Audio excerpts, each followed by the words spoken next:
set up the game, give each player a quilt board along with 5 buttons.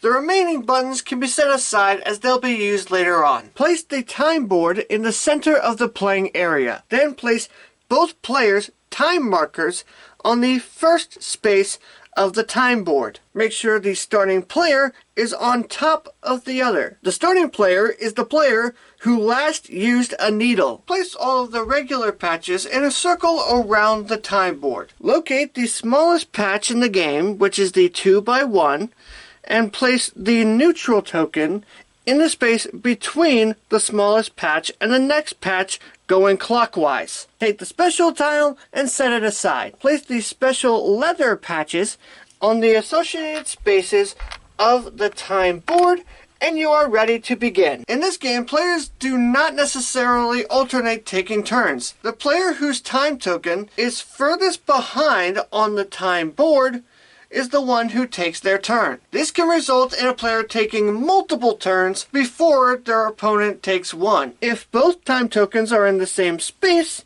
then the player whose token is on top goes first. On your turn, you can take one of 2 actions. You can either advance and receive buttons, or you can take and place a patch. If you want to advance and receive buttons, you will move your time marker so that it occupies the space in front of your opponent's time marker. You will receive 1 button for each space that you advance. If you want to take and place a patch, you will perform the following 5 steps in the following order. First, choose one of the 3 patches in front of the neutral token going in clockwise order. Then place the neutral token next to the selected patch. Next, you will pay the cost that is shown on the patch in the form of buttons. In this case, it will cost 2 buttons. So you'll take 2 buttons and return them to the supply. Next, you will place the patch that you've paid for onto your quilt board. One important note is that the patches on your quilt board can never overlap. You are allowed to turn the patch any way you like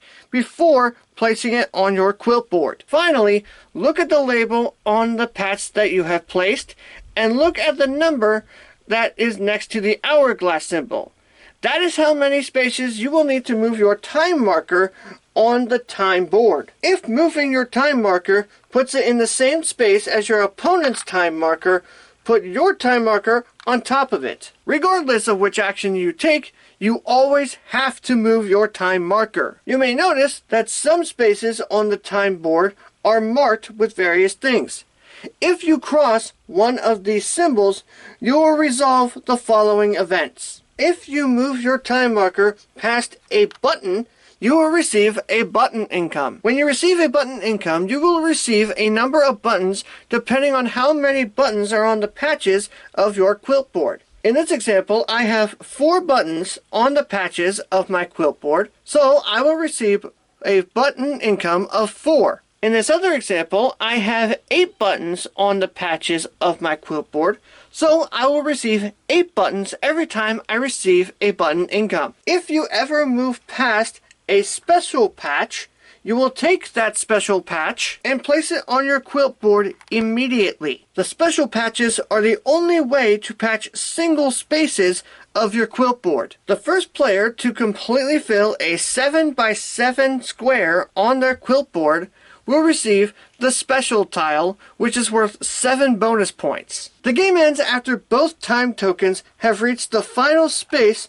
on the time board. If you were performing the action of advancing and receiving buttons, you will only receive the amount of buttons according to the spaces that you actually advanced. You will then move on to scoring. In order to score, you will count the number of buttons that you have left, along with including the special tile if you earned it. You will then lose 2 points for each empty space that is on your quilt board. Whoever has the most points is the winner. In the case of a tie, the player who reached the end of the time board first wins. And that is everything you need to know in order to play Patchwork. As always, if you have any questions, feel free to leave them in the comments. I hope you all enjoyed this video. If you did, give it a big thumbs up. If you want to know my thoughts on Patchwork, or if you want more videos, make sure you subscribe to the channel for more tutorials, reviews, and unboxings. Thank you all as always so much for watching, and I will see you in the next video.